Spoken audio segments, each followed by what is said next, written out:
Então, boa tarde a todos e todas presentes neste a, a palestras, a gente já encerrando, né, esta, estas atividades à tarde no dia de hoje. E é um grande prazer poder estar aqui participando desse momento, né, desses momentos que foram realizados nos últimos dias. Agora, à tarde, a gente vai contar com a apresentação da Priscila, né? E antes de eu passar a palavra para ela realizar a sua exposição do texto referente ao seu capítulo, eu gostaria de fazer uma breve apresentação, né? A Priscila Antunes de Souza é doutoranda e mestre em Linguística pela Universidade de Franca, com trabalhos tanto no mestrado e no doutorado com ênfase em retórica. É formada em Direito pela Faculdade de Direito de Franca e possui especialização em Direito de Família e Direito Penitenciário. Além disso, faz parte do grupo ARE, né, o Grupo Pesquisa e Argumentação e Retórica, liderado pela professora Maria Flávia. E a exposição da Priscila tem como título Acreditar é o que nos move. Paixões do amor e da confiança como elementos de persuasão em um filme publicitário. Então, eu passo agora a palavra para a Priscila realizar essa exposição e possamos aprender e um pouco a respeito da sua fala.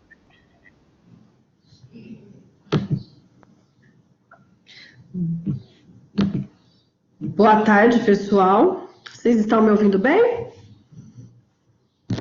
Sim. Ah, tá. Tivemos um pequeno contratempo aqui, né? Que eu fiquei meio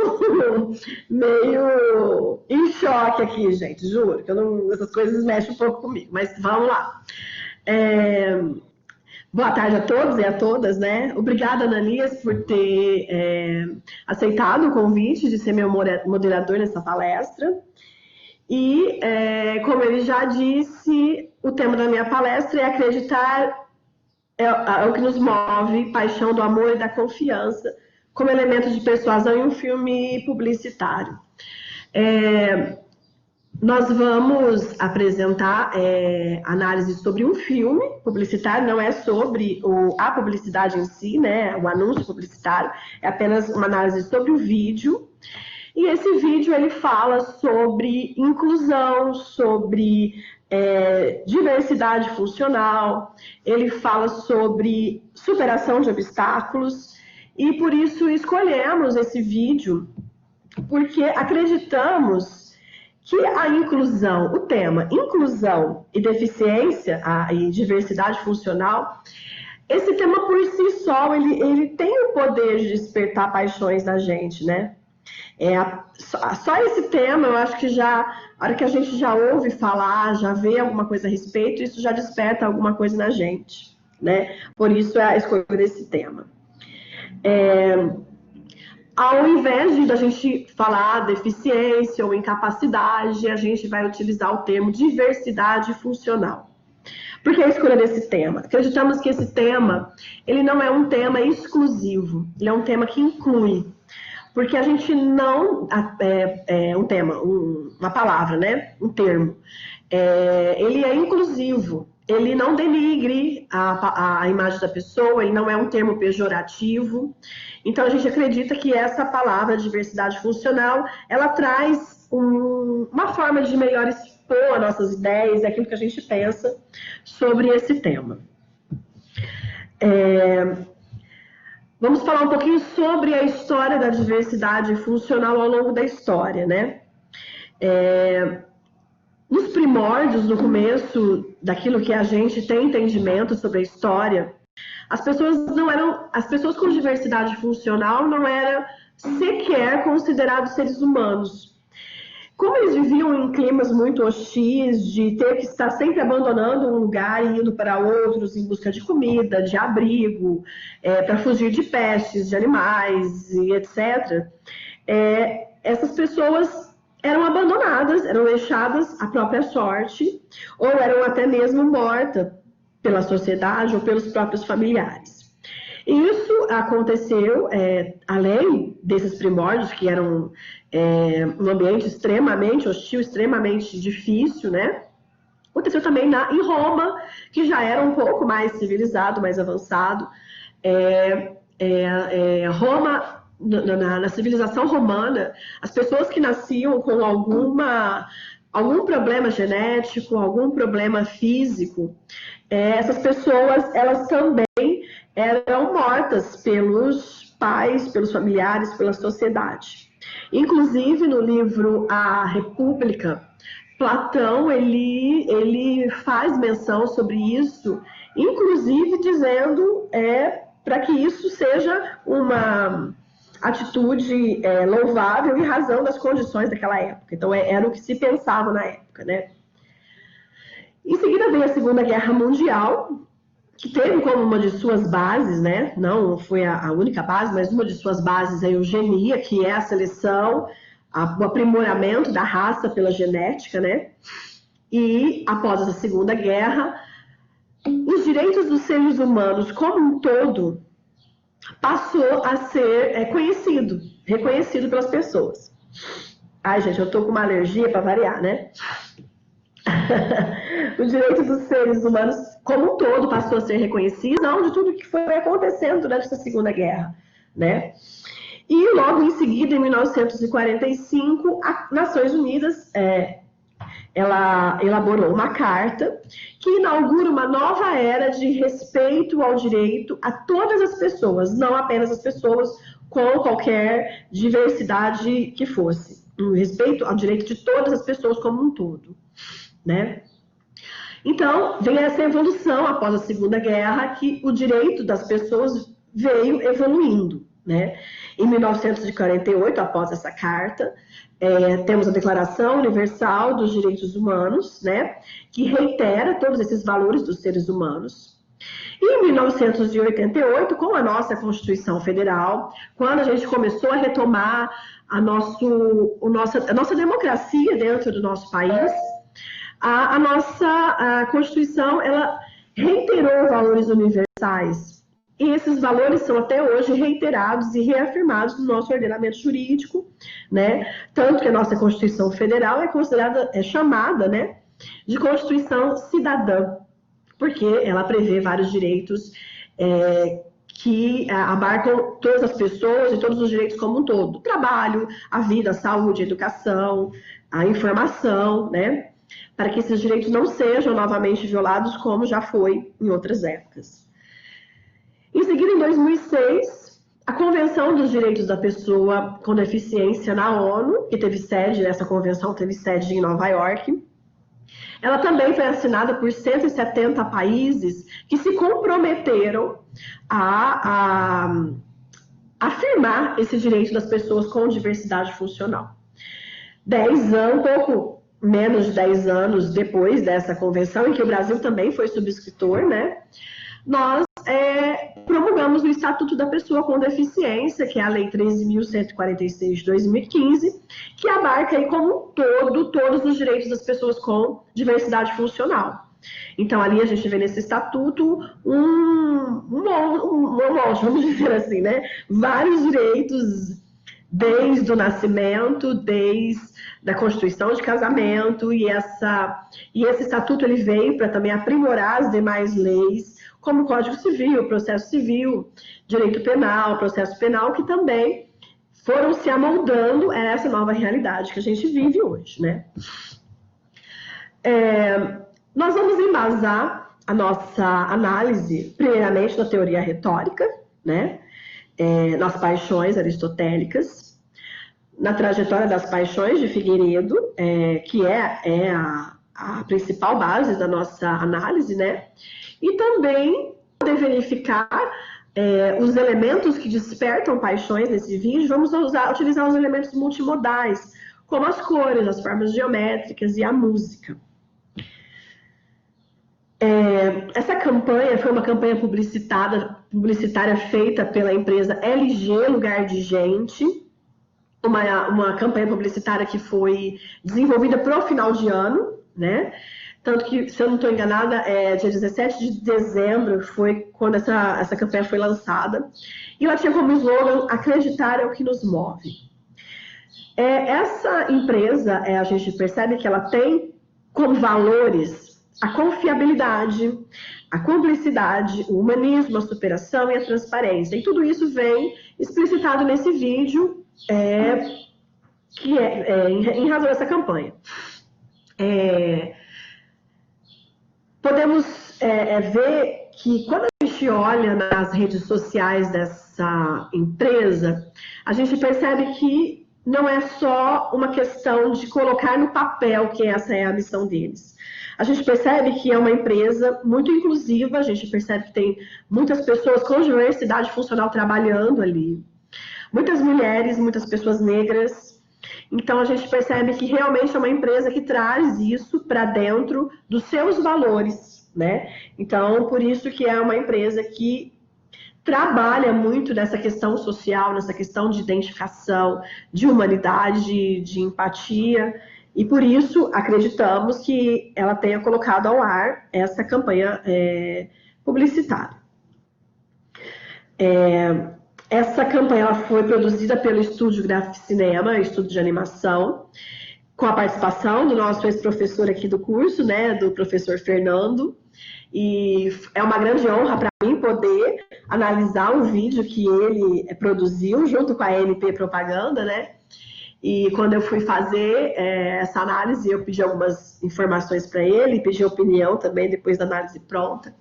Então é uma grande honra e é uma homenagem a ele também dentro desse livro, dentro desse capítulo, porque ele trouxe muita coisa para a gente no mestrado, inclusive em razão da multimodalidade, né, dessa forma de utilizar a retórica, não só através do texto, mas das outras formas de interpretação, como a música, o verbo visual, né? Como eu disse, essa propaganda foi disponibilizada no YouTube dia 17 de dezembro, é isso mesmo. Contém quase 2 milhões de visualizações, até dia 15 de junho, que foi quando eu terminei o capítulo. No YouTube tem apenas 18 comentários, mas depois a gente vai ver que um desses comentários é bem importante. E no Facebook da empresa, ela foi vista por mais de 313 mil pessoas até essa data. Falar brevemente da narrativa do vídeo. Ela se passa dentro de uma sala de balé com 3 alunas. Uma dessas alunas é negra, a professora também é negra, e fica uma menina na janela observando essas alunas a ensaiarem, a performarem ali na sala de aula, né? E uma dessas alunas, que é a bailarina negra, ela não consegue executar esses passos. E ela fica treinando, e ela desiste e sai. Quando ela sai da sala de aula, ela encontra com essa menininha que está ali olhando para ela. E em seguida elas entram na sala de aula e performam perfeitamente os passos. E a gente percebe que uma inclui a outra, né? Vamos assistir o vídeo, Tiziano? Porque eu acho que a gente assistindo o vídeo agora fica interessante para a gente ver os próximos passos da análise. Combinado, Pri. Eu vou colocar aqui, caso vocês não estejam ouvindo alguma coisa, é só me falar, tá?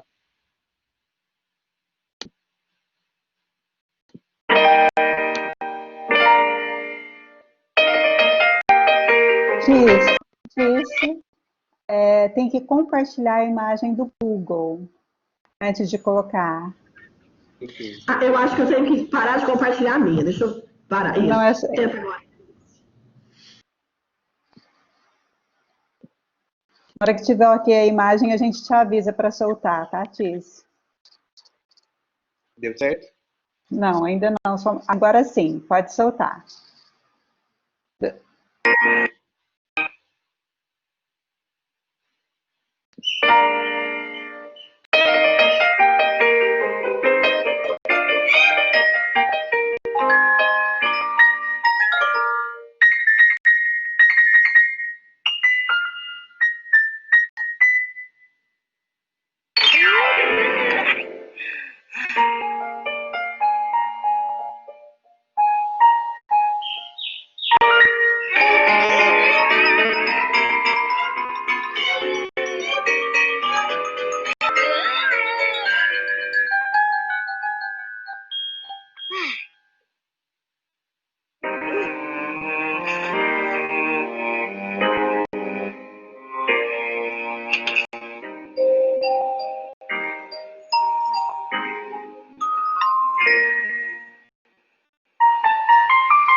aparecendo os slides?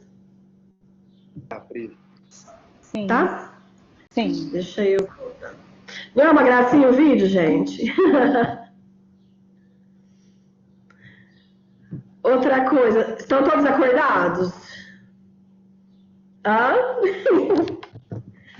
Mais ou menos.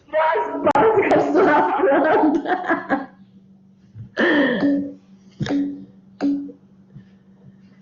Esse é meu desafio hoje, gente. Esse vai ser a minha trajetória. Não sei se vocês perceberam no vídeo. O que acontece? Os elementos de persuasão. A gente tem a temática, que é uma temática que já desperta algum interesse na gente, emoção, né? Que é da inclusão, da superação e da diversidade. Outro elemento são as cores. A gente percebe no vídeo a maioria das informações visuais de cores, a gente percebe que são cores primárias, o amarelo, o azul e o vermelho. Depois a gente tem formas geométricas, a gente percebe muito o quadrado e o círculo. E a música, que também ela trouxe maior emotividade ao vídeo, à animação, né? A gente pode dizer que a música ela é chamada de música programada. O que é a música programada? Isso eu fui conversar com o professor Fernando, né? Sobre a música quando eu fui fazer a análise. Ele disse que primeiro o vídeo estava pronto e a música foi feita em cima já da história, já da narrativa do vídeo. Então, a música programada é quando você já tem uma história e você já conta a música a partir... você já faz a música para contar, para ajudar naquela narrativa. Então, a gente percebe ali que a música, às vezes, quando ela é uma música programada, ela é mais fácil para os nossos ouvidos para a gente entender. Então, ali a gente vê pelos instrumentos o tic-tac do relógio, o caminhar da menininha, a impaciência da professora, a gente percebe tudo isso na execução musical, né? A escolha dos instrumentos também é muito importante e também a forma como a música foi composta. Ela foi composta nas escalas maiores e as escalas maiores, geralmente, ela traz mais alegria, mais felicidade e isso o vídeo a gente consegue perceber nas nossas análises. As possíveis paixões que a gente entende como as possíveis que foram despertadas e que são aquelas que levam, que podem levar, né, o espectador a ser convencido, a ser persuadido de comprar os produtos, os serviços daquela marca, porque a gente está falando de uma campanha publicitária, né? A gente acredita que a paixão do amor e a amizade e a paixão da confiança, né? Outras paixões, claro, podem ser despertadas, mas a gente acredita que essas duas paixões são aquelas primordiais para que o processo persuasivo ocorra. Para Aristóteles, amar é querer para alguém aquilo que pensamos ser uma coisa boa, por causa desse alguém e não por causa de nós. A gente percebe no vídeo que uma menininha estava olhando, querendo pertencer àquele ambiente, e a outra não conseguia desempenhar os passos. E quando uma encontrou com a outra, houve essa identificação. Então, uma quis ajudar a outra, né? Uma quis uma coisa boa, como diz aqui, para a outra, só por causa de si mesma. A gente pode perceber isso também quando a gente assiste o vídeo. Se a gente tem na memória alguma pessoa com diversidade ou com qualquer outro problema, a gente consegue identificar e a gente gostaria que isso que aconteceu no vídeo acontecesse também com essa pessoa que a gente conhece. Então aí a gente consegue perceber a paixão do amor. Aristóteles também diz que os que são agradáveis no seu trato de convivência, como os complacentes, os que não espreitam toda e qualquer ocasião para refutar os nossos erros, e não são amigos de brigas nem de discórdia, esses também são nossos amigos, né? A paixão da amizade, aí nesse caso. Porque nesse caso, uma não julgou a outra, né? A gente percebe até mesmo que as próprias bailarinas, as outras que conseguiam desempenhar o passo, não ficou julgando a menininha que não conseguia, né? A gente consegue perceber isso no desenrolar da história. Completando, Aristóteles também diz que com os amigos não nos envergonhamos, e por isso se é amigo de quem não finge e daqueles que conseguem expor suas fraquezas. Aí, nesse caso, uma conseguiu expor a fraqueza da outra, e eu estou dizendo dentro do vídeo, mas quando a gente vê o vídeo, a gente se espelha naquilo que está acontecendo ali, né? A gente se espelha como se fosse a gente mesmo. A gente se coloca no lugar. E se fosse eu, né?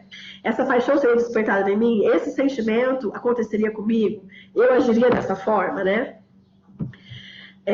Sobre a paixão da confiança, Aristóteles diz que é uma esperança acompanhada da suposição de que os meios de salvação estão próximos. Ou seja, a gente despertada a paixão da confiança quando a gente acredita que aquele obstáculo vai ser superado, a gente vai conseguir desempenhar a função que nos foi dada, aquele obstáculo que a gente estava nos impedindo, a gente consegue prever isso pela confiança, em confiar na gente, confiar no outro, né? No caso da empresa, essa citação do Aristóteles é ótima, porque ele diz: acontece quando numa determinada empresa pensamos que nada teremos de sofrer e nem sofreremos, ou que vamos ter êxito.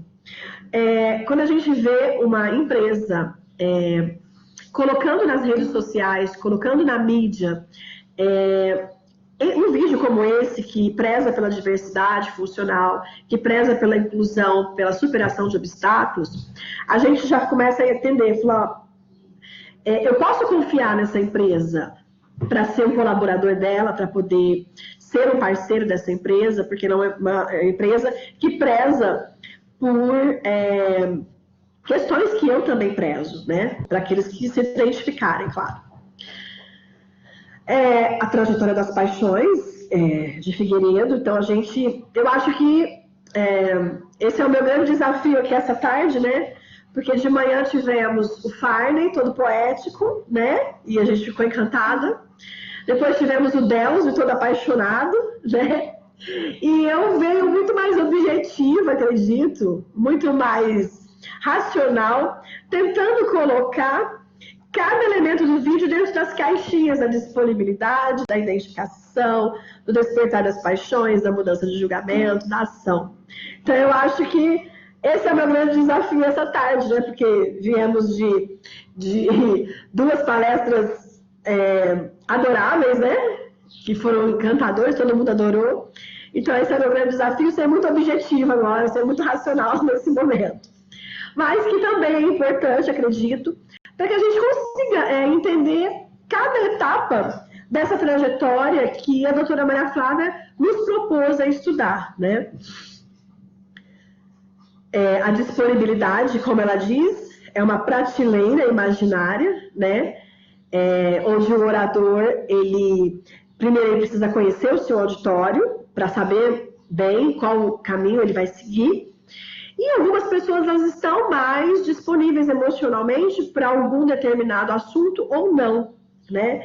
E alguma coisa na memória dela precisa ser reativada para essa paixão ser puxada daquela gavetinha e ser disponibilizada, né? Porque a paixão está ali, ela precisa apenas ser acessada, né? Quando eu comecei a pensar nessa disponibilidade, que é um assunto que o Alan veio falando, a gente discutiu muito nas palestras aqui, né? Eu pensei nesse filme, não sei se vocês assistiram esse desenho. É um desenho muito interessante de uma criança que sai da cidade dela e que muda tudo, escola, cidade, tudo. E aí ela começa os sentimentos dela a ficar tudo atrapalhado na cabeça. E aí o filme mostra como que esses sentimentos dentro do cérebro. E ali é uma sala de controles.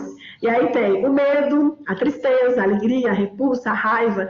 E você vê ali a menininha olhando para esses sentimentos, porque ela precisa dar um jeito desses sentimentos entrarem em comunhão, para que um não seja mais que o outro, porque a menininha está ficando surtada, né? Tá dando trabalho com ela mesma, com os pais, então ela precisa dá um jeito de organizar os sentimentos nessa prateleira aqui de sentimentos. E eu achei, eu trouxe essa imagem só para a gente fazer uma analogia e entender um pouco mais sobre essa disponibilidade. Não sei se está certo, doutora Maria Flávia, depois a senhora me corrige. Não sei se é isso mesmo. O segundo passo é a identificação. Depois dos sentimentos que estão ali disponíveis, a gente precisa se identificar com aquele discurso que nos é apresentado, né? E a gente precisa se sensibilizar também. No vídeo, a gente percebeu algumas estratégias de identificação que aconteceram. Primeiro, os valores universais, né? Que para uma propaganda publicitária é muito importante, porque ele causa muito menos rejeição à marca. Então, não é uma coisa polarizada quando a gente trata de valores que são iguais para a maioria das pessoas, é mais fácil. A temática, que é a inclusão, a superação, os valores também. A narrativa dessas duas garotinhas superando obstáculos, mesmo que seja lúdica, mesmo que seja infantil, acredito que toque muito pessoas adultas também, né?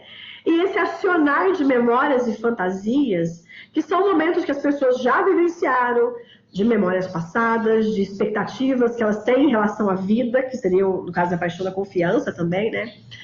Discriminação sofrida, os próprios limites, que seria essa superação, né? Momentos de amizade vivido, momentos parecidos com esse que as pessoas viveram, né? Então, essa estratégia de identificação foram essas que nós identificamos dentro do vídeo. Identificamos também isso bem forte nos comentários do Facebook. Onde está grifadinho de preto é o nome da pessoa e a fotinha eu tampei para preservar a privacidade, né? Uma diz assim: eu creio em Deus que me fez para vencer. Ele me fez a sua imagem e semelhança e eu vou vencer. Então, essa superação do vídeo, ela pegou para ela, né? Ela se identificou. Outra diz: lindo, agradeço pelos portadores de deficiência para participar de balé, que é amor. Outra se identifica muito mais ainda, ela diz: igual a poesia que eu escrevi para aula de educação especial. Então, ela se viu em outro momento e se identificou. Outra diz: maravilhoso, linda mensagem, maravilhoso. Uma outra faz um relato da vida dela, que é a própria identificação. Ela diz: eu só tenho que agradecer a Deus e a todos os momentos que eu passei. Eu sou deficiência auditiva, sofri muito, tem dias que eu sofro. Mas Deus me mostrou para ser uma mulher forte, que eu sou capaz. Posso sim, tenho amigas que pessoas com deficiência. Tenho uma amiga desde a infância e ela sofreu de síndrome de Guillain-Barré. 1 ano e meio na cama e eu cuidei com todo amor e carinho. Risos, tristezas, dores, depois de tudo, ela está bem, de pé. Mas ela se tornou uma pessoa com deficiência. O nome dela é Janaína, devia ter riscado o nome, né? Minha bolotinha, amiga, irmã, tudo. Sempre tem que ser forte, mostrar que é capaz. Hoje, ela é feliz e pode fazer tudo, imagina. Só que eu tenho que agradecer a Deus por tudo. Em resposta a isso, essa amiga veio, ela também marcou a amiga e disse: minha amiga, minha irmã, não é de sangue, mas é de coração. Cuidou de mim quando foi necessário. E mais, mostrou que posso ser feliz com minhas limitações. Agradeço a Deus por ter você na minha vida, Carlota. A outra só pôs um coraçãozinho. Uma outra citou uma outra pessoa e disse: eu também sou deficiente auditivo e também sofri. Tem dias que sofro com colegas que não têm noção do problema. Mas hoje, graças a Deus, consegui vencer o preconceito. Acreditei no meu potencial. Sou técnica de enfermagem e trabalho com amor, ajudando o próximo. O outro diz lindo, a outra marca uma pessoa e diz: que bonito, tem que acreditar que pode. E a outra diz amém. Eu lendo esses comentários, eu vou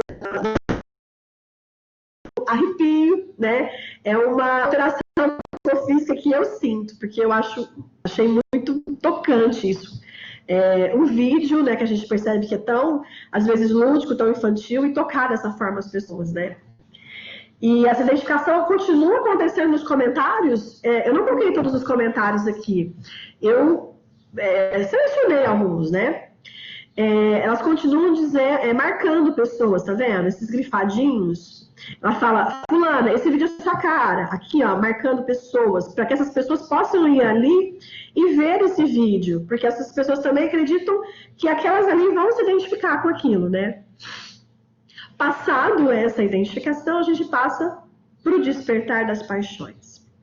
Eu adoro essa imagem, acho que eu sempre uso ela nas minhas apresentações, porque eu acho muito tocante a significação dela, né? Um toca o outro e o que o outro toca sou eu e é o outro misturado, como essa definição de Meillet que ele faz no prefácio de Aristóteles, né?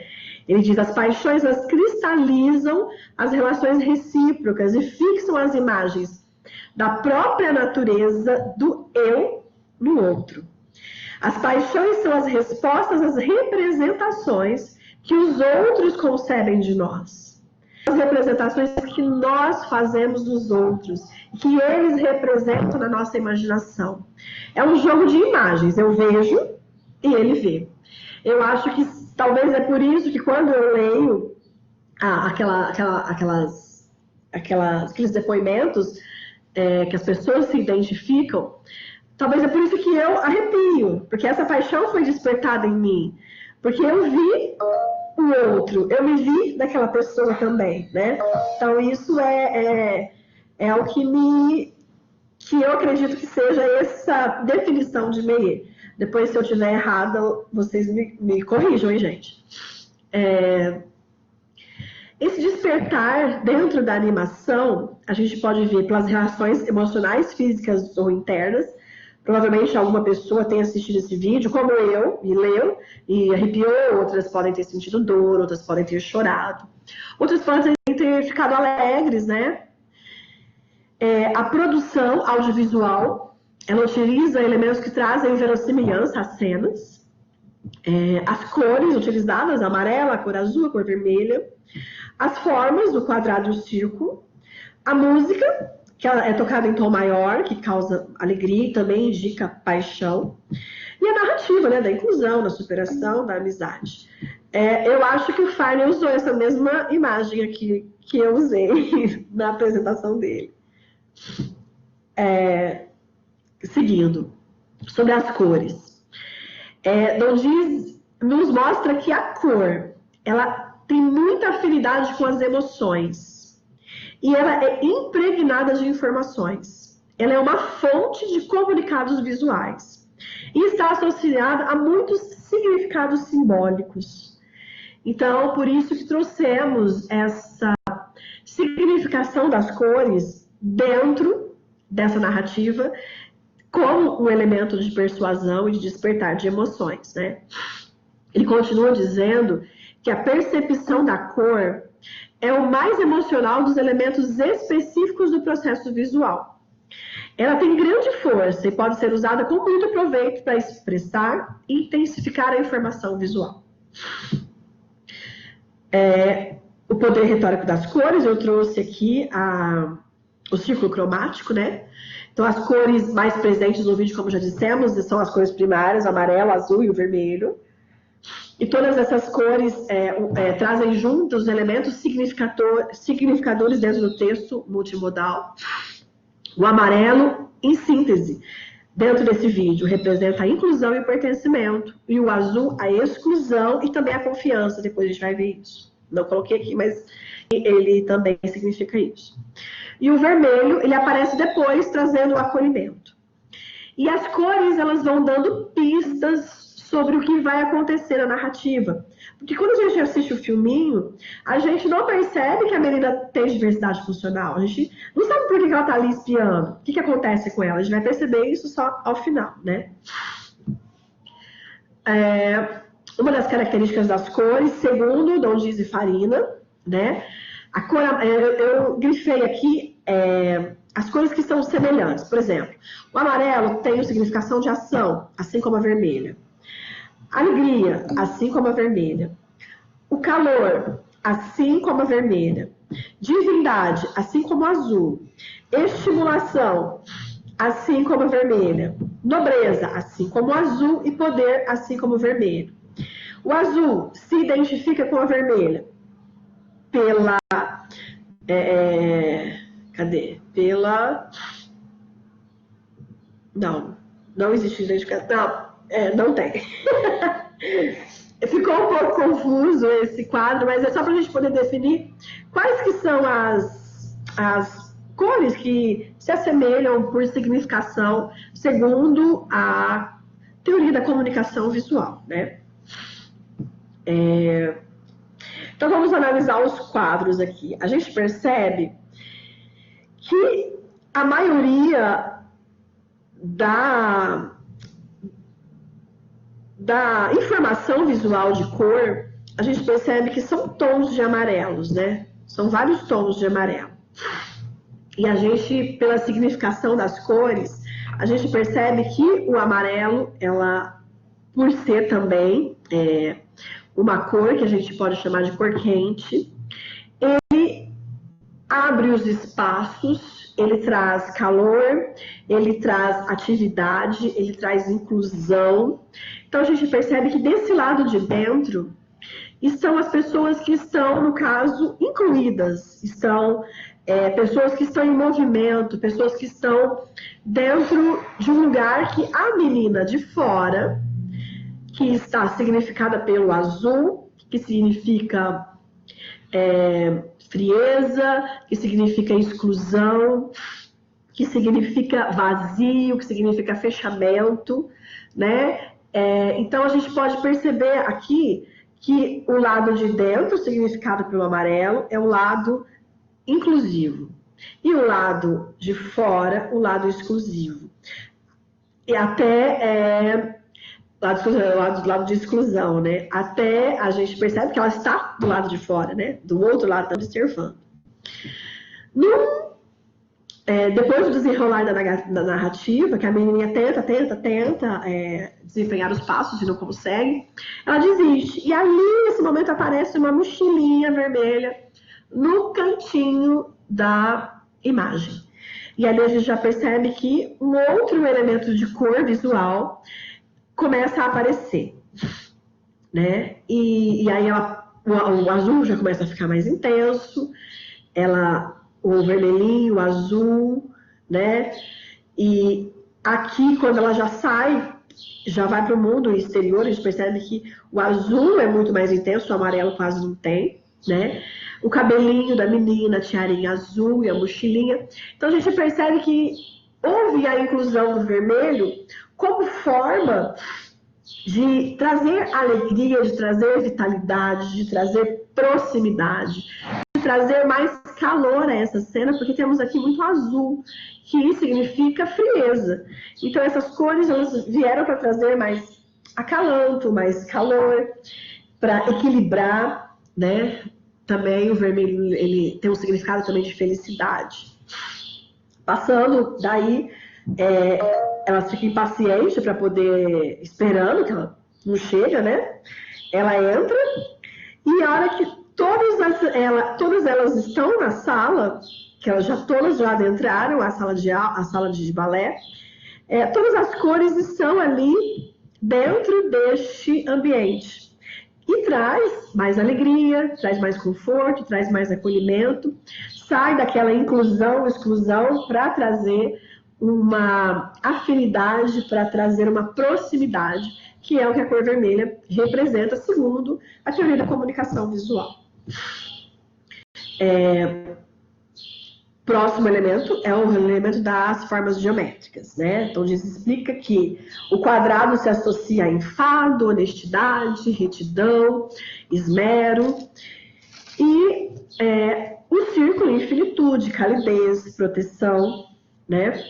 E fizemos um quadro apenas para poder a visualização ficar mais fácil. Aí a gente pode perceber aqui, ó.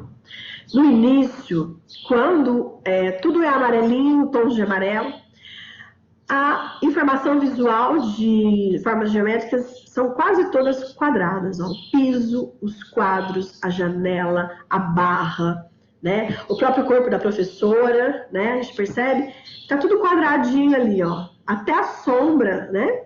Em forma de quadrado, a porta, aqui quadrado, ela está do lado de fora, que esse lado de fora, junto com o azul, eu acredito que, pelas significações, intensifica a exclusão, né? Intensifica a exclusão. E aqui a gente pode dizer que está o amarelo como inclusão, junto com o quadrado, né? O quadrado também, ele significa enfado, que a gente disse, e a gente pode também dizer que os quadros aqui, eles demonstram objetivos que as bailarinas têm que perseguir, né? Que é estar numa grande companhia de balé, performar perfeitamente. Então, traz isso também. Então, aqui, quanto mais amarelo ou azul, os elementos são mais quadrados. Aí a gente vai passar uma transição, quando ela sai da sala, né? E encontra a amiga e conhece essa amiga. Então, a gente tem os elementos do prédio, quadrados também, mas já começa as árvores intercalar, né? Temos aqui já os elementos de cores vermelhas, e aqui já tem um brinco, o coque, o cabelinho, a cabeceta mais redondinha, né? Já fazendo essa transição para os elementos mais redondos, mais ovais. O relógio, aqui a gente percebe que o rostinho está mais redondinho, as rodas da cadeira de roda, os coques, o giro da bailarina perfeito, né, também. Então a gente percebe que quando passa daquela cor só amarela e do quadrado, que parece que é uma coisa meio estática, né? A gente vem para o vermelho e para o azul, para o elemento redondo, que faz essa integração, que faz com que os objetivos sejam superados, que a amizade seja reconhecida, a confiança, esse acolhimento também, depois ao final, né, da professora e das demais bailarinas que acolhem essa menina com diversidade da cadeira de rodas, porque elas poderiam ignorar essa criança, né? Mas não. E aí a gente percebe com esses elementos que a paixão da confiança é muito forte, né? E a paixão do amor, que pode ser despertada em nós por identificação em qualquer uma dessas personagens. Da professora que está irritada, das alunas que esperam, das duas menininhas que fazem amizade, quando elas superam os obstáculos, quando todas ficam felizes porque as duas meninas conseguem performar perfeitamente, né? Então, esses elementos, acredito que se destacam em quem assiste o vídeo. E aí, tivemos uma relação, né, do azul com o quadrado, passividade, enfado, confiança, honestidade, amizade. O azul com o círculo é a infinitude. Infinitude porque a gente percebe que esses momentos de amor, de amizade, de superação, que eles possam perdurar, que eles possam se prolongar, né? Amarelo e quadrado, enfado, covardia, irritação, perfeição, que é aquele momento do quadrado em que elas estão ali treinando, treina, não acontece nada, e ali é aquele momento que também acontece a irritação da menininha que não consegue performar, né? E o círculo, que é a calidez e o calor, quando ela vai para dentro da sala e percebe nos elementos circulares esse calor e esse acolhimento das outras meninas, né? E como eu já disse, a gente tá vendo nesse vídeo, a gente se vê também ali, né? Então por isso que eu tô falando das menininhas, mas como se a gente estivesse se vendo naquele acontecimento do vídeo, né? Então a gente se identifica e traz pra gente esses sentimentos dentro daquilo que a gente já vivenciou, né? Quando entra o vermelho, juntamente com o círculo, a gente percebe que o vermelho não tem identificação com o quadrado. Dentro da teoria da comunicação, não tem semelhança. Então, aí já seria a calidez e o calor, a proteção e o acolhimento, né? A proteção de todas ali, esse acolhimento das alunas. Em seguida, a gente vai passar para o último elemento, que é a música. Cook ele diz que as reações à música não evocam sentimentos, mas são imagens, são memórias de sentimentos. Não podemos ter reações musicais de significado emocional, a menos que existam sentimentos reais, cuja memória é revivida pela impressão musical. As reações de natureza grave só podem ser despertadas pela música se uma experiência anterior de pesar real foi armazenada em nossa memória e agora novamente ela é retratada de uma forma onírica. Então, é aquilo que a gente diz que na música a gente chama isso de antecipação de motivos. Quando pela nossa cultura, pela nossa forma de ouvir música, pela experiência musical que temos, pelo conhecimento da teoria musical também, esses elementos, quando a gente ouve uma música, esses elementos vêm à tona e despertam alguma coisa na gente, né? Alguma emoção, que eu acredito que sejam esses elementos que estão lá escondidos e que vão vir aflorar, que no caso, acredito que seja a disponibilidade, né? Mas, como a gente está falando do poder retórico da música dentro do despertar das paixões, a gente vai entender por que essas paixões podem ser despertadas quando a gente ouve uma música. Um dos elementos é a tensão tonal, quando a música é escrita em tons maiores ou menores. Os tons maiores geralmente trazem alegria, satisfação. E os tons menores, eles são tristeza, pode até dizer um enfado, né? Momentos que a gente pode dizer negativos. O segundo o elemento é o volume. Volume, quando a gente escuta uma música e está cantando aquele volume alto, de repente abaixa, ou uma música totalmente suave. Então, também é um elemento de despertar de paixões dentro da música. O tempo, algumas músicas são rápidas, outras lentas, outras têm pausas, né? A gente vai ver que no vídeo, a gente percebe que a música tem quase todos esses elementos. Rápido, devagar, pausado, brusco, a gente percebe isso dentro da confecção dessa música dentro do filme. E a direção também é esses tons mais altos, mais baixos dentro da escala musical. Eu disse da antecipação dos motivos, que nós já falamos, a memória, a lembrança, a compreensão, tudo isso ajuda também esse despertar de paixões. Primeiro elemento, a tensão tonal. A tônica da música é um Mi bemol maior, a quarta maior é um Lá bemol menor, e a quinta dominante com sétima menor é um Si bemol maior. Esses são os elementos de composição da música, como essa música foi feita e como ela é estruturada. E a gente percebe, tá vendo? Mi bemol maior, Lá bemol maior, Mi bemol maior. A gente percebe que a música é toda composta em tons maiores que causam uma sensação de alegria, de confiança, de triunfo, de prazer, né? Então, já traz isso dentro da canção. Canção não, da música, né? A música não é uma canção. A tônica, então, ela geralmente é emocionalmente neutra, porque a tônica é aquela música na qual aquela nota vai dar estrutura para que as demais notas sejam compostas, sejam harmonicamente desenhadas pelo compositor, né? Vamos dizer assim, dentro da escala musical, dentro da partitura. Porque as notas precisam se combinar dentro da teoria musical, existir regras, porque senão a música fica esquisita, né? A quarta maior, ela é um Lá bemol maior. Ela geralmente tem uma função de alavancar a música, de fazer com que a música suba, aumentando o tom. Ela expressa um desejo violento e também indica paixão, essa quarta maior.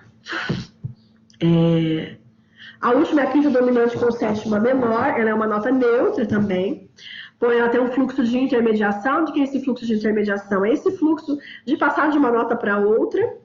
Só que junto com a sétima menor, ela traz algumas emoções negativas de melancolia e tristeza.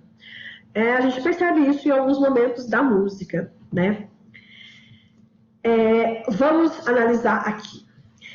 A música, como vocês podem ter percebido, ela é predominantemente tocada no piano, que é um instrumento muito utilizado em músicas clássicas, que ele consegue atingir várias notas musicais, porque ele pega a clave de Sol, pega a clave de Fá, né? Então ele tem uma gama muito grande de notas que podem ser tocadas.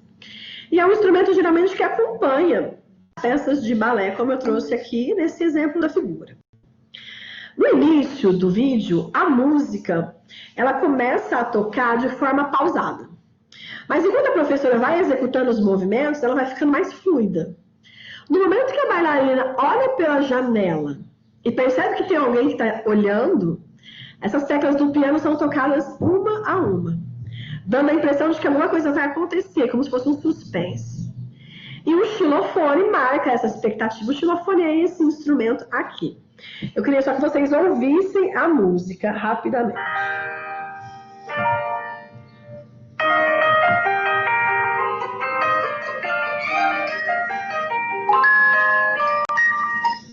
Esse é esse momento que eu falei, que acontece a música.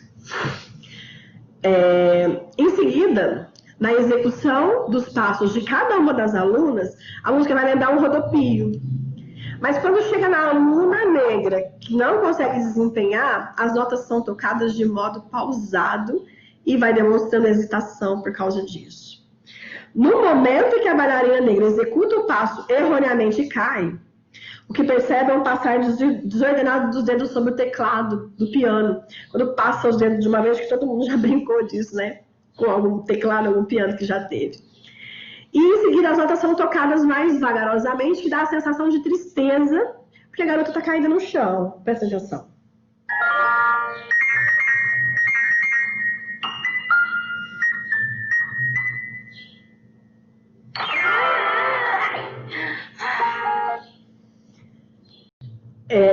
Em seguida, são mostradas as várias tentativas de repetição dos passos pela garota.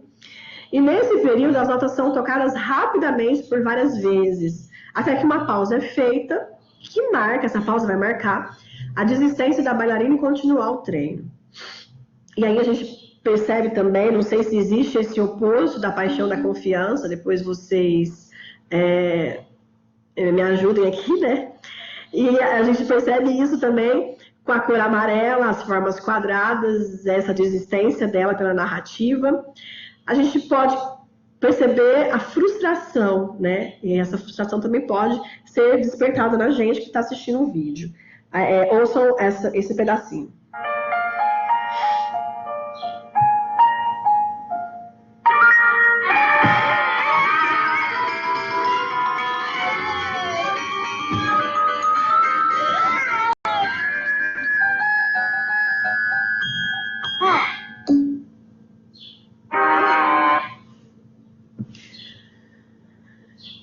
Em seguida, a música fica lenta e a sensação é de tristeza. Há uma pausa momentânea para a entrada de um violoncelo, que é esse instrumento, né?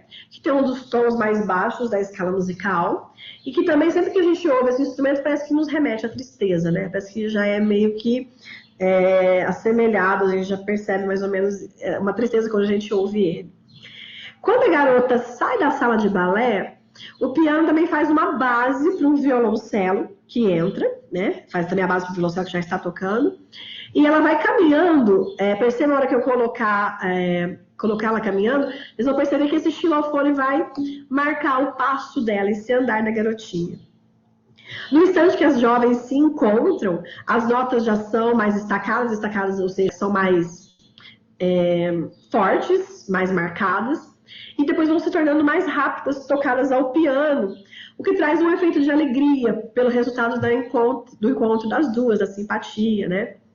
E nessa paixão a gente acredita que o amor, e nessa cena a gente acredita que a paixão do amor é mais explícita, porque a gente consegue perceber momentos parecidos que possam ter acontecido com o espectador e ele se identificar.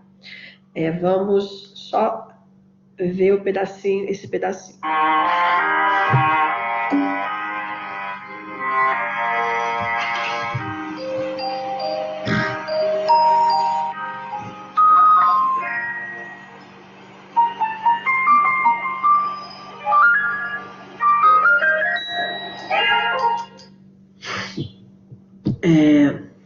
seguida, juntamente com o piano, o tic-tac do relógio também é executado. Depois vocês vão prestar atenção. E com a técnica do pizzicato, que é uma técnica de tocar o violino com as cordas e não com aquela vara, não sei nem se chama vara, né? A música parece transmitir a sensação de aborrecimento e espera pela professora. Essa é a técnica, ó. Em vez de usar aquela vara, usa os dedos. Nesse momento também, o som do violino demonstra uma expectativa enquanto a porta é aberta. E o piano novamente é tocado, tecla por tecla, para mostrar a insatisfação da professora. A professora, não sei se vocês lembram, mas ela até bate o pé assim, falando, não vai chegar, né? Não vai chegar para aula. E desde a entrada dessa garota com a cadeira de rodas até a surpresa da professora e das alunas, o som é intercalado entre o piano e o violoncelo e traz uma sensação de expectativa e suspense. Vamos lá.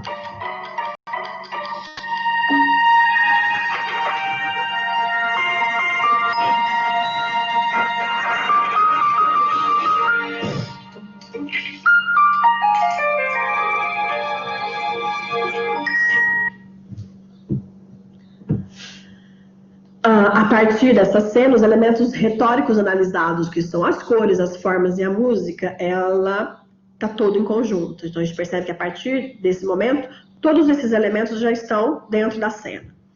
A confiança talvez seja a paixão mais suscitada, porque as garotas que antes eram excluídas performam e causam admiração da professora e das colegas, superam seus medos, seus obstáculos, suas incertezas e, o mais importante, recebem o voto de confiança delas mesmas e das que estão à sua volta.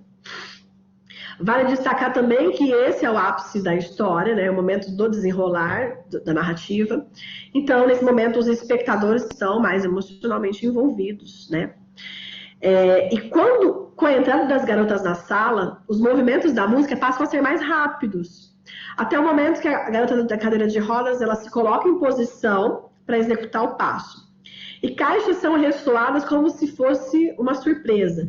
Como se fosse, são essas caixinhas, como se fosse rufem os tambores, né? E aí alguma coisa interessante vai acontecer. Uma surpresa, né? Há também uma execução perfeita dos passos e a música é tocada imitando o rodopio. Depois das palmas, a música dá uma suavizada e aí chega a vez da aluna que antes não sabia executar esses passos. E quando ela faz perfeitamente, a música volta a representar um rodopio e a música depois cresce e presenteia o público com um grão final. Vamos lá.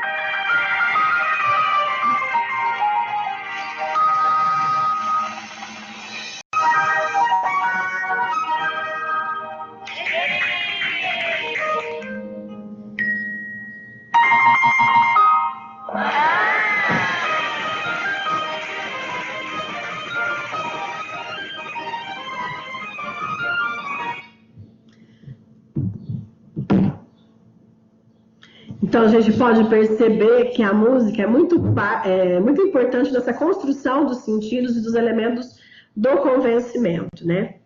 Que a música ela ajuda muito que esses elementos venham pela identificação, esses elementos venham à tona, né? Então, essa tensão tonal, a escolha dos instrumentos, as pausas, a velocidade, a imitação dos movimentos, tudo isso, junto com a cena, consegue engatilhar essa identificação e esse despertar de emoções, né? Todos esses elementos retóricos escolhidos, que a gente está dizendo, para narrar essa história, ele vai ter o comando de despertar o imaginário do público e explicitar elementos antes esquecidos na sua memória, né? Os quais poderão provocar a vivência das emoções que farão com que o auditório siga para a próxima fase, que é a mudança de julgamento. Então, acontece essa disponibilidade, essa identificação, esse despertar de paixões, para depois passar para a próxima fase. Essa próxima fase a gente consegue visualizar de forma muito nítida dentro de um comentário no YouTube. Uma pessoa diz assim: muito lindo, segunda vez que eu largo um vídeo para vir atrás do anunciante dizer o quanto seu anúncio estava lindo. Primeira vez foi a Brecha dos Sonhos, e esse me tocou bastante. Uma pena que milhões de pessoas estejam apenas pulando o anúncio e não tem a opção de curtir esse anúncio. No meu caso, eu tive e fiz questão de vir aqui para dar o meu like, meus parabéns. Ou seja, se a pessoa estava escutando uma música, um vídeo, alguma coisa, apareceu a propaganda, e o que a gente faz? Pular anúncio. A gente não assiste. Acredito que esse vídeo tenha despertado desde o início alguma identificação, uma disponibilidade, uma identificação, alguma paixão foi ali despertada e ela falou, peraí, eu não vou continuar vendo um vídeo que eu ia ver. Eu vou lá no canal desse anunciante e vou dar meu like e vou comentar que é muito bonito esse vídeo mexeu comigo. Então a gente percebe essa mudança de julgamento. Ela ia continuar assistindo um vídeo, ela falou, não, vou parar e vou lá para poder fazer outra coisa. A gente percebe também mudança de julgamento, as visualizações, né? Que é as pessoas pararem para poder visualizar o vídeo. No YouTube teve quase 2 milhões de visualizações. O seguinte passo é o passo da ação. A ação é a fase do convencimento e da persuasão, no qual a pessoa, compelida pelas paixões, resolve fazer alguma coisa a respeito, seja comprando, aderindo à marca, tornando um seguidor do canal, dando seu like, fazendo seu comentário, etc. A gente percebe no canal do Facebook que mais de 10 mil pessoas reagiram, com 7.500 pessoas deram um like, 3.300 pessoas deram um amei, 111 deu uau, né? 15 pessoas deu risadinha, 8 tristeza e uma raivinha, né? Então a gente percebe que teve ação, né? Dentro das redes sociais, né? Que a pessoa parou de assistir, foi lá e fez alguma coisa a respeito. Podemos dizer, então, que a concretização do posicionamento da marca, que a gente percebe pela análise que ela atingiu várias pessoas, né? Por meio das redes sociais, e atingiu pessoas que talvez nem soubessem da existência dessa marca, dessa empresa, né? E a gente acredita também que esse vídeo, possivelmente, a marca ficou mais conhecida, né? Porque várias pessoas assistiram, aderiu o seu like, colocou ali seu like, fez comentários, se sentiu identificado ali, né? E algumas pessoas podem ter aderido a essa marca em razão dessa publicidade. Uma coisa que a gente chamou a atenção, que esse vídeo ele chama as pessoas em situação de exclusão, de vulnerabilidade, que sofrem preconceito, a se sentir parte de um movimento como protagonista. Porque, geralmente, essas pessoas não são protagonistas de propagandas, de publicidade, né? E isso é interessante porque faz com que as empresas desses segmentos, tipo ONGs, possam vir a ser consumidora dessa marca, em razão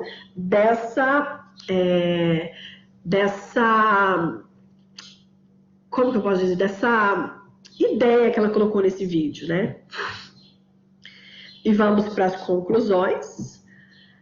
Esse modelo de análise da trajetória das paixões permite a gente analisar os diversos elementos que compõem o processo de convencimento e persuasão dentro das emoções, por meio das emoções. A gente analisou a evolução histórica dos direitos das pessoas com diversidade funcional e percebemos que, apesar dessas pessoas hoje terem voz, mas ainda têm voz com muita dificuldade, né? E elas conseguiram ser vistas por esse vídeo, um vídeo, como a gente disse, tão lúdico, tão até mesmo infantil, um vídeo muito delicado, que apesar de estar ali para poder vender um produto, vender a sua marca, vender o seu serviço, ele, de uma forma ou de outra, ele está incluindo essas pessoas dentro ali da sua ideologia de trabalho, né? Como eles dizem, a sua missão da empresa, a missão da empresa. Em razão da falta de representatividade das pessoas com diversidade funcional em todos os setores, cultura, economia, sociedade, etc., percebe-se que é difícil a nós, né, que não temos esse tipo de exclusão, é difícil a gente pensar que uma marca vai utilizar esse tipo de estratégia para poder vender seus produtos e serviços, né? Mas a gente percebeu ao longo daquela evolução histórica, tanto da sociedade quanto da legislação, e até mesmo em razão da luta de classes, né, da luta dessas pessoas, dessas classes, esse tema tem sido muito utilizado por empresas para poder mostrar que elas realmente se preocupam com as pessoas que estão desfavorecidas dentro do trabalho, dentro da sociedade, né? E aí a gente coloca, exceto para as minorias, quando que a gente imaginaria que uma publicidade teria como protagonista uma pessoa com diversidade funcional, uma pessoa negra, né? A gente que não está nesse meio, a gente não imagina, né? E quando que a gente pensaria que uma publicidade utilizando esse tipo de pessoa que é excluída, quando a gente imagina que essa publicidade conseguiria ter tantas visualizações, conseguiria ter tanta disponibilização nas redes sociais, não sei se eu mostrei ou não mostrei, teve muitos compartilhamentos esse vídeo, vários compartilhamentos. Então, a gente acredita que esse avanço das políticas, da luta de classe, dos movimentos sociais e das leis faz com que isso se torne possível, né? E, ao final, a gente percebe que o amor e a confiança dentro dessa campanha publicitária vai ser aquela paixão que vai conseguir trazer o auditório a aderir à mensagem da marca, ao produto, ao serviço que a marca disponibiliza no mercado. No vídeo, a gente pode entender que a paixão do amor pode ser relacionada ao amor próprio, em razão da superação, da aceitação, ao amor ao próximo, por empatia, por identificação, por a gente conhecer alguém com essas condições que vive do nosso lado, né? Também esse amor do espectador, que é o amor que a gente crê que esse mundo é melhor, que isso pode acontecer, né? Que o que está mostrando aquele vídeo de forma lúdica pode acontecer no nosso cotidiano. No vídeo, a paixão da confiança pode ser vista como aquilo que é desejável, alcançável, como aquilo que a pessoa pode esperar que aconteça com ela ou com os seus. Para as pessoas místicas, a confiança é sinônimo de fé. Para elas, as ideias apresentadas ali não são utópicas. Pode acontecer a qualquer momento, com qualquer um dos seus ou com ela mesma. Então, ao examinarmos o vídeo por meio do percurso analítico da trajetória das paixões, a gente percebe que uma pessoa com diversidade funcional, que tem alguém próximo com essas características, ou que essa pessoa seja essa pessoa com essas características, a disponibilidade e a identificação, geralmente, não vamos afirmar, mas geralmente a disponibilidade e a identificação já está ali concretizada, né? Porque ela vive aquela situação, ela olha aquilo, então a identificação e a disponibilidade daqueles sentimentos já estão ali presentes de alguma forma. Então, para que você possa convencer essas pessoas, basta despertar as paixões, fazer com que elas mudem de julgamento e ajam, né? Finalizando, sobre a ação, a gente não tem dados concretos do efeito dessa publicidade. Se aumentou os colaboradores, se aumentaram as suas parcerias. Mas a gente percebeu que a persuasão, de fato, ocorreu pelos elementos analisados dentro das redes sociais. Porque um grande número de pessoas foi atingido por seus efeitos passionais, e isso a gente pode ver pelas curtidas, pelas visualizações, pelos comentários. Então, tudo isso é indício de que essas paixões foram movidas de alguma forma e conseguiu persuadir as pessoas que assistiram ao vídeo. Essas são as referências bibliográficas que eu utilizei apenas nos slides, né? As demais referências vão estar no capítulo.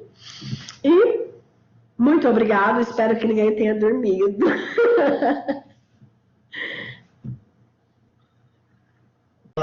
Obrigado e parabéns, Priscila, pela exposição, né? Não há como dormir de forma nenhuma, inclusive pela energia que você tem para apresentar, né, dialogar e expor a respeito de uma proposta tão interessante. Então, primeiramente, eu gostaria de parabenizá-la pela exposição tão empolgante. Queria dizer que você acaba empolgando todos nós, né? Isso é muito, muito bom, eu acho que merece sim ser elogiado. Então, parabéns. A sua exposição, assim como as demais aqui realizadas, atestam a produtividade dessa abordagem, né, dessa perspectiva desenvolvida e ainda em desenvolvimento também pela professora Maria Flávia, a respeito da trajetória das paixões, inclusive pela diversidade de corpos, de discursos, né, que estão sendo analisados, né? Trabalhar com um texto ou barra discurso, né, multimodal, como você faz, atentando inclusive para multimodalidades presentes nesse discurso, seja a imagem em movimento, seja a imagem estática, a partir das capturas realizadas, a própria música, além da linguagem verbal, são aspectos que, de fato, corroboram como essa abordagem é interessante, né? Como é uma abordagem ampla, que consegue ser trabalhada a partir de diversos olhares, inclusive com interfaces, né? Como você faz. Achei muito interessante, inclusive várias pessoas elogiaram aqui nos bate-papos a interface que você faz com uma teorização a respeito das cores, né? Pensar nessa interface entre a trajetória das paixões e a dimensão retórica que as cores apresentam, que a música apresenta. Então, assim, muito importante, muito interessante escutar e assistir a sua apresentação, né? E aí nós vamos abrir esse espaço para perguntas, observações, para as pessoas que quiserem contribuir com a discussão, né? A gente abre espaço, vocês podem digitar a pergunta no bate-papo ou simplesmente se inscrever para fazê-la, né? Para fazer a pergunta. E ainda mais ou menos na metade da sua fala, já surgiu uma espécie de pergunta aqui no bate-papo, né? Mas essa é uma pergunta que talvez seja muito tranquila para você responder, e eu gostaria de começar por ela. A Soraya disse assim: Priscila, essa é a segunda vez que tenho a honra de ouvir você explicando outras possibilidades de análise retórica. A música já tinha sido novidade, e agora você trouxe mais possibilidades. E aí ela pergunta: como acontecem suas inspirações para pesquisas abordando esses temas, né? Então, enquanto os colegas vão se inscrevendo, a gente já lança essa primeira pergunta para ti, Priscila. Soraya, obrigada, viu? A inspiração, eu vou dizer que é o próprio Grupo Pare, né? Que eu sou uma pessoa com pouquíssima experiência acadêmica, e o Grupo Pare e a professora Maria Flávia, junto com os meus colegas, né, que eu sou mais próxima, o Alain, o Tiziano, o Délcio, algumas pessoas foram me ajudando a começar a me moldar neste mundo acadêmico, né? E a perceber algumas coisas que a gente poderia utilizar em análises, né? Então, eu acho que realmente, quando a gente está cercada de pessoas incríveis, a gente tende a se tornar um pouquinho daquelas pessoas, né? Então, eu acho que é só isso. Perfeito, Priscila. O Deus está inscrito e a gente passa a palavra para ele, então. Obrigado, professora Ananias. Priscila, querida amiga, muito bom te ouvir falar sempre, viu? E especialmente porque você traz para o universo da retórica, né, a questão da música. E eu fico babando, assim, né? Porque, na verdade, eu adoro música, mas eu não conheço teoria musical. Então, eu falo assim, nossa, claro que a gente instintivamente, né, entende as questões musicais, mas eu não seria capaz de fazer uma análise com essa sua acuidade, com esse seu cuidado, né? e traz para a gente o poder argumentativo das notas, da organização das notas na escala musical. Então, te parabenizar pelas escolhas, por essa abordagem que você faz e que sempre me inspira também, tá? E eu queria só fazer um outro pequeno comentário, até a título de contribuição. Aí, quando entra para a parte do visual, eu já tenho um pouquinho mais de estofo, né, para falar. Quando você mostra as figuras geométricas ali, né, e você falou muito sobre elas e tal, de uma forma muito pertinente, mas uma coisa que me deixou aqui, porque eu poderia pontuar para você é o seguinte: as linhas retas, né, e as formas retangulares, elas têm uma espécie de função de nos dar o senso de equilíbrio, né? Porque você só tem aquela coisa do quadro que você olha na parede e ele está tortinho. Aí você percebe, né, que está desequilibrado. E para a temática do filme, né, que ali são as bailarinas, né? Elas precisam estar sempre, olha, ela conseguiu fazer rodopia em pezinho. Qual é o referencial? A linha reta, as formas retangulares, né? Então, eu percebo que esse efeito que o animador buscou, né, criar esse espaço reto, né, com as formas retangulares, foi também para dar essa referência para a gente desse senso de equilíbrio. E uma outra coisa também que eu achei bacana é que quando ela sai, né, da academia, do estúdio, ela sai, as cores ali, né, já é de noitinha. Então você tem aquele tom azulado, de frio, que remete também à frieza dos próprios sentimentos dela, né? A uma certa tristeza por não ter corrido e não ter conseguido fazer os movimentos. Mas tem uma pequena chave ali, né, que contrasta com isso, né? A mochilinha dela é vermelha.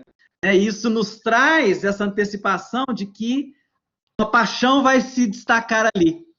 Então, o vermelho no filme, no cinema, em qualquer hora, quando você perceber um vermelho, um laranja, é para te chamar a atenção e falar, olha, alguma coisa, alguma cena emocionante, apaixonante vai rolar ali. E é o que acontece, né? Ela chega e encontra com a outra, se estabelece ali o amor, a amizade entre elas. Então, só para contribuir, de repente, se você quiser, se não for pertinente também, você pode ir à vontade para comentar. Parabéns, viu, querido? Obrigada, Délcio. Muito pertinente, claro. Talvez se eu tivesse escrito esse capítulo com você ou com o Giovanni, teria saído uma coisa assim incrível, né? Porque o olhar daquela pessoa que trabalha com o visual é diferente mesmo, né? É diferente. E realmente, a gente percebe que as cores, elas vão dando pistas, né? Eu até perguntei para o Fernando, eu dei o capítulo para ele ler, e ele falou, olha, eu tenho conhecimento da teoria da comunicação, mas muitas das coisas é meio intuitivo. A gente faz intuitivo, apesar de termos a teoria, né? A gente saber a teoria. Mas muita coisa é muito intuitiva. E por isso que é muito interessante a análise, né? A gente buscar essa análise e perceber que, apesar de ter sido intuitivo, a pessoa sabe o caminho para chegar ao convencimento, para contar uma história de forma adequada, né? Que vai tocar. Isso aí. E mais, né? Que nem também eu falei para o Farney de manhã, com relação à poesia, quando você trabalha com o verbo visual, você está num universo polissêmico, né? Então, nem todos os sentidos também se esgotam. Talvez a cada vez que você olha, você percebe uma outra conexão, né?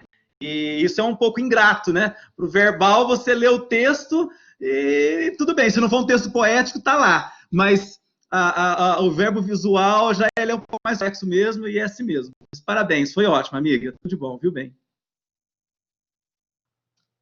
Saudade de tomar um vinhozinho. Obrigado, Délcio. Caso mais alguém tenha alguma observação, algum comentário a fazer, podem ficar à vontade, tá, pessoal, para se inscreverem. Mas eu também queria comentar a respeito de uma questão, enquanto vocês estavam comentando, eu lembrei que eu observava isso, né? De uma cor que me chamou a atenção, por uma razão específica, né?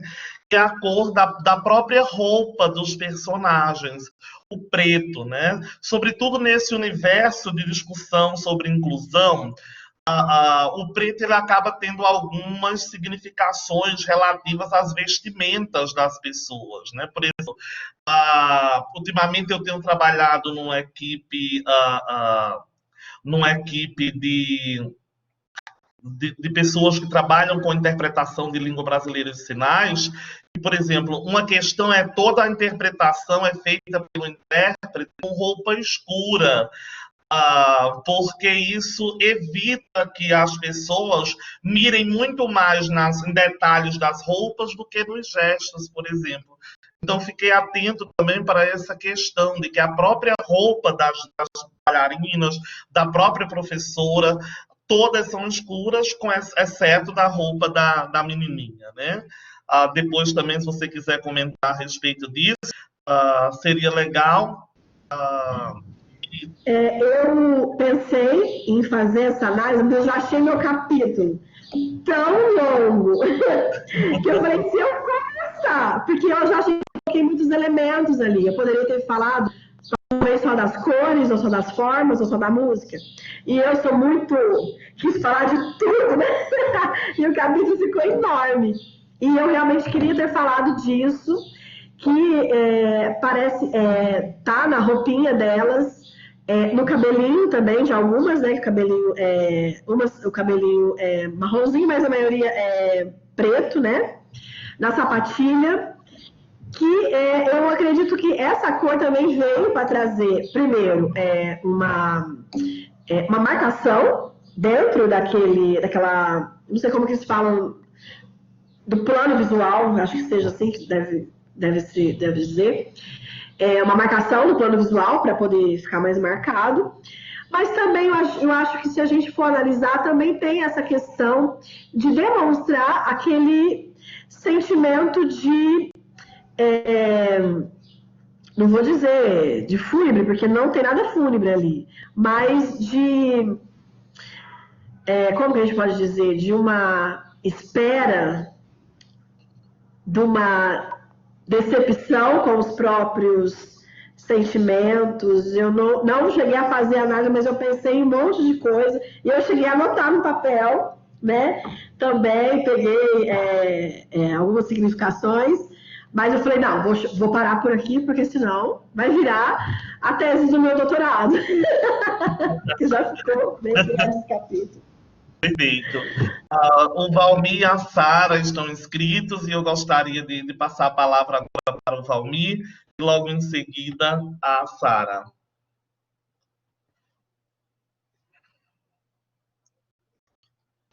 Vocês estão me escutando?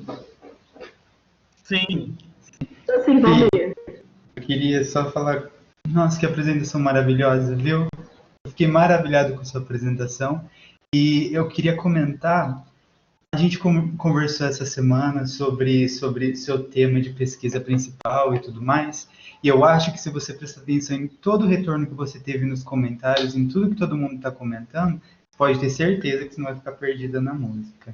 Eu reitero o convite, falo para você vir para a música com força e fé, porque eu acho que vai dar muito certo, viu? É só isso que eu queria comentar. Ai, obrigada, Valmir. Então, a doutora Maria Flávia já me fez esse convite, aí veio você de novo. Vocês ficam me mexendo, gente. A música é uma paixão que eu tenho mesmo. Como o Delcio disse que ele não entende de teoria musical. Eu também não entendo. Eu tenho que ficar estudando aquilo para conseguir entender o que está acontecendo, né? Eu tenho que pedir ajuda para pessoas que realmente entendem de música, e aí eu venho com a parte da teoria da retórica ou de outras áreas para conseguir fazer análise, né? E eu reitero, então, essa questão de estudar, a gente vai estudar juntos, pode ficar tranquila, né? A gente se junta, viu? Então tá bom. Tá bom, tá. Obrigada. Obrigado. A Sara estava inscrita, eu passo a palavra para ela agora. Professor, eu acho que ela caiu. Ela não tá, ela tá inativa aqui. Ela deve estar voltando, provavelmente. Uhum. Então, enquanto isso, né, caso alguém tenha alguma observação a fazer, também pode ficar à vontade. Eu queria só agradecer a presença enfim, de todos que estão aqui, mas de maneira especial aos meus orientandos de mestrado, que estão todos participando dessa atividade, né? A Estênia, Nilde, Islane, Josiane, Stephenson e Saldanha. Que bom vocês estão todos aqui nos prestigiando o Par e a Priscila nesse momento, nessa tarde. Eu queria também, só um minutinho, agradecer aos meus amigos que estiveram aqui também me prestigiando. O João, a Janaíne, que morou comigo em São Paulo. Não sei se tem outras pessoas, mas o pessoal ficou de vir me prestigiar, me dar um apoio moral, né? Mas eu quero agradecer a Janaíne e o João. Obrigada, gente, por ter ficado aqui comigo e me dado esse apoio. Mais alguém gostaria de comentar, de fazer alguma observação?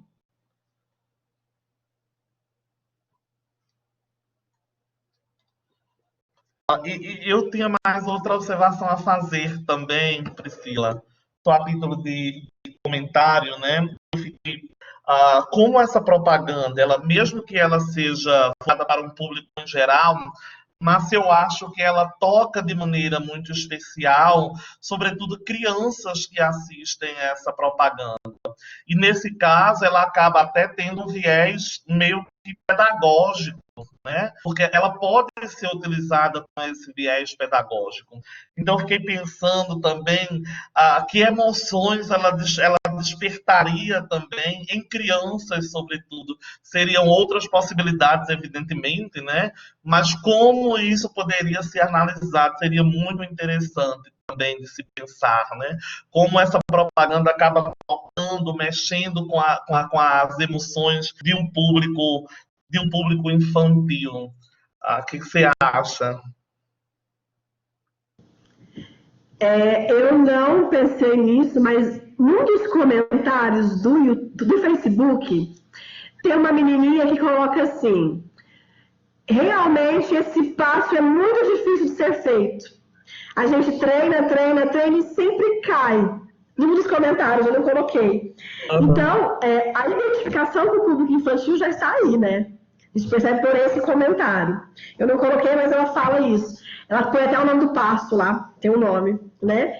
E eu acredito que sim, hein? Podia pensar sobre esse aspecto pedagógico mesmo, né? Eu acredito que pode ser que desperte em crianças, né? A paixão da emulação, querer ser igual àquela menininha que ajudou, que acolheu, ou qualquer uma das menininhas que superaram os seus próprios obstáculos, né? A paixão do amor também. Porque aquela menininha acaba meio que sendo uma heroína, né, no final das contas, né, na história. Claro. Se for ver, ela que inclui a outra, né? Não é? Ela que acaba incluindo. Então é isso. Obrigado, Priscila, pelo diálogo, né, pela conversa, pela exposição. A professora Maria Flávia, pela oportunidade de estar aqui nesse momento, né? Como nós não temos mais inscritos, eu passo a palavra para a professora Maria Flávia, né, para proceder com a finalização da atividade.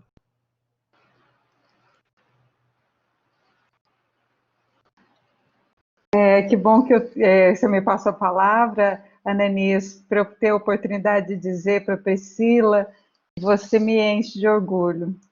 Você apresentou para nós uma análise primorosa dos elementos multimodais. É difícil uma pessoa conseguir fazer o que você faz. Como disse alguém aqui, precisaria de vários olhares para conseguir ver tudo isso.